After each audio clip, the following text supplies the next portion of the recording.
right, ladies and gentlemen, welcome aboard here, Sports Talk Nation. It is not often we get a chance to talk about, and we've had a lot of dominant talk about the Jets, but it's hard to ignore what's going on with the New York Giants and one Tommy DeVito.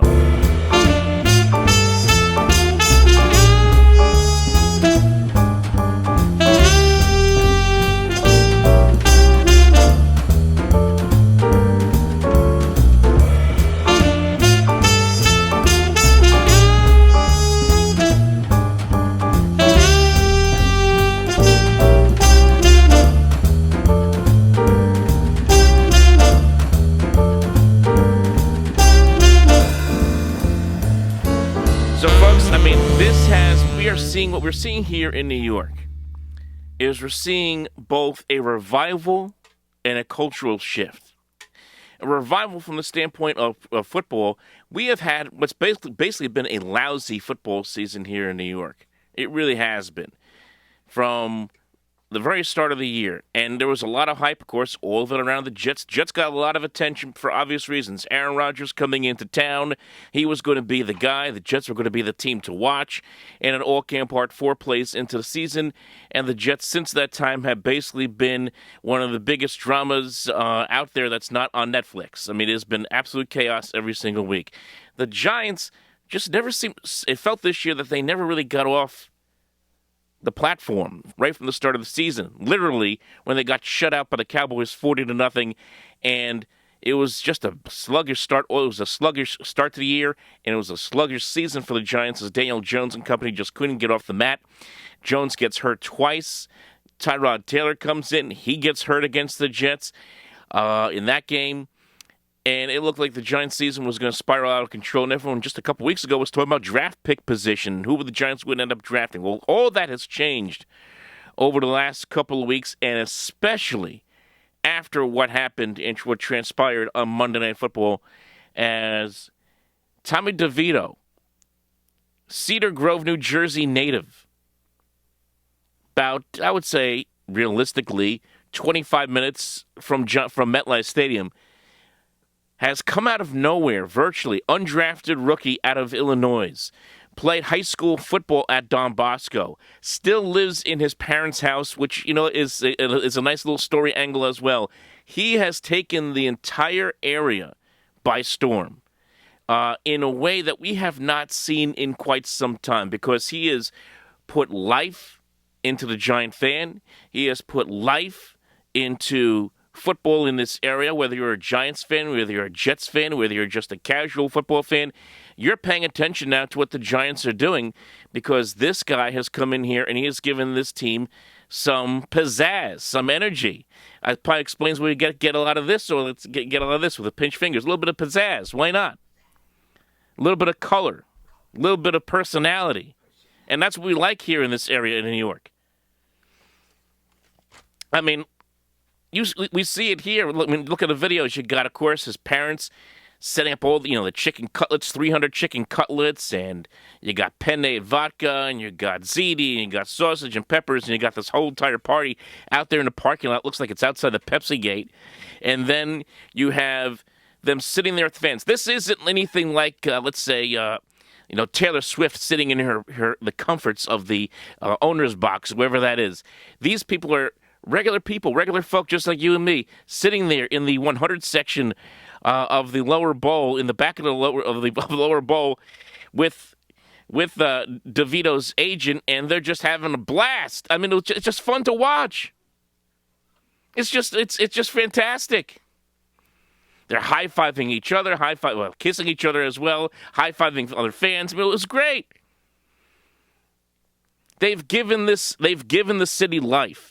They have given this team life. It's just something that we've been looking for a while, and now we have it. Now, how long is this going to continue is going to be the question. That's the question everyone's asking. But before I even answer that, all I can say is let's just enjoy the ride for what it is. Who knows how long this will continue? Because, yes, you want to get into the nuts and bolts of everything the Giants have been saying. Brian Daboll and, of course, Joe Shane trying to say all the right things, that Daniel Jones is the future of the team, obviously, because he signed a 4-year, $160 million contract the last offseason. He certainly would have to be. He could say all the right things. But let's just let this fantasy continue, if you want to call it that. What if this is reality? What if Tommy DeVito really is the guy? Because all I've heard from Giant fans leading up to the last 4 weeks was tank the season, doesn't matter. Let's get a top draft pick and see what happens. How many times do we see top draft picks fail in the NFL? Guys who get picked in the first round, first few picks, 10 picks in the first round. I mean, Jamarcus Russell, Marcus Mariota, who's been mediocre. Jameis Winston, backup mediocre. Zach Wilson, Ryan Leaf. I mean, I can go on and on. For every Peyton Manning and Ben Roethlisberger that is out there, you have a bunch more of those other guys. Cade McNown. I mean, Achilles Smith. All these guys who ended up being busts coming out of that top pick in the first round. And here's another quarterback coming in late. Went undrafted. And he has lit a fire into this team. And he's got a good arm. Maybe he's not the biggest guy in the world. He's about 6'2", 210. But he is poised. He's confident. You saw it on Monday night. He's throwing flea flickers against a good Packers secondary and completing them. Here's the play at the touchdown, the first touchdown pass that he threw, high pointing the football into the back of the end zone, in the corner of the end zone for a touchdown, gives the Giants the lead. And then, of course, that great drive at the end of the game where the Packers have the lead and a couple of dink-dunk passes to start, and then he hits the laser down the sideline that sets up the game-winning field goal. I mean, that's clutch. That's guts, man. That really is. Those are things you can't measure in the draft. Those are things you can't measure. I'm not telling you that Tommy DeVito is going to turn into Tom Brady. That's not fair at all. But there is more evidence. We keep seeing that we've seen this movie before in the NFL. Whether it be a Brady coming out of a sixth-round pick, whether it be a Kurt Warner who bounced around as a store clerk. He was packing shelves at a supermarket and got cut by Green Bay and was bouncing around NFL Europe and the Arena League before he finally had luck come his way with St. Louis and got that opportunity with the Rams, then St. Louis Rams. More recently, now Brock Purdy, right? Last pick in the draft last year. Who the hell's Brock Purdy? They got this top pick in Trey Lance. He's going to be the guy. Well, he's not the guy anymore. It's Brock Purdy's the guy, and he's an MVP candidate right now for the 49ers. Then, of course, you have the opposite happening with guys who went under the radar and then all of a sudden started playing well, and you thought maybe this has a chance to become something. Obviously, Mike White, the last couple of years of the Jets. We all thought, hey, maybe Mike White could be the guy for the Jets. The injuries started to pile up. The Jets decided to move on, and he's now back up with Miami. That didn't work out.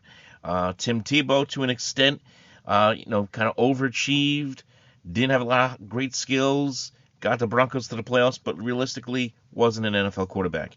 And then in the NBA, of course, you have Jeremy Lin. Remember Linsanity here in New York? I mean, everyone was going crazy for Jeremy Lin when he went on this great stretch for the Knicks and kind of revived the Knicks for a few weeks in the middle of February. I think it was 2011 or 12, whatever it was.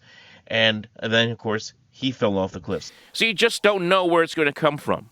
So if you're the Giants, you write it out. You see what happens. You got 4 games left in the season. We'll see what happens. And if the Giants do miraculously get into the playoffs, although I think, much like the Jets, it's going to be nearly impossible to happen. Very difficult. But if they do get into the playoffs, or they get very close to getting into the playoffs, I think you should entertain the conversation. There's nothing wrong with entertaining the thought that, hey, do we have a quarterback controversy here? You have Daniel Jones, who, yes, maybe has the bigger arm talent, maybe has the bigger resume, has won a playoff game here, obviously, has obviously the bank account. We all know that. Against a guy who has lit a fire into this team, do you go into next year saying, let's see who can come out of this and be the starting quarterback in 2024? I don't think that's unreasonable to even talk about. It's being talked about as I speak. I'm listening to the radio the other day. It's already being talked about. So it's not. I'm not trying to knock Daniel Jones, and I'm not trying to put DeVito on a pedestal that may or may not be reached. But it's such a good story. It's a story that is still being written. That it's hard not to root for it. It's hard not to sit there and say, I hope it works out. And I really hope this works out for the Giants. I hope it works out for Tommy DeVito, because it has become a story onto its own and has had a life of its own. We'll just have to wait and see and write it out and see how long it continues. So, folks, leave your thoughts below. What do you think about the Tommy DeVito mania, the vibe that's going on here in the tri-state area in New York and New Jersey, as the Giants are now must-see TV here for the next couple of weeks to see if they can make this highly unlikely push towards the playoffs with Tommy DeVito as their quarterback. We'll see how long this continues. Folks, leave your thoughts below. We'll talk to you next time.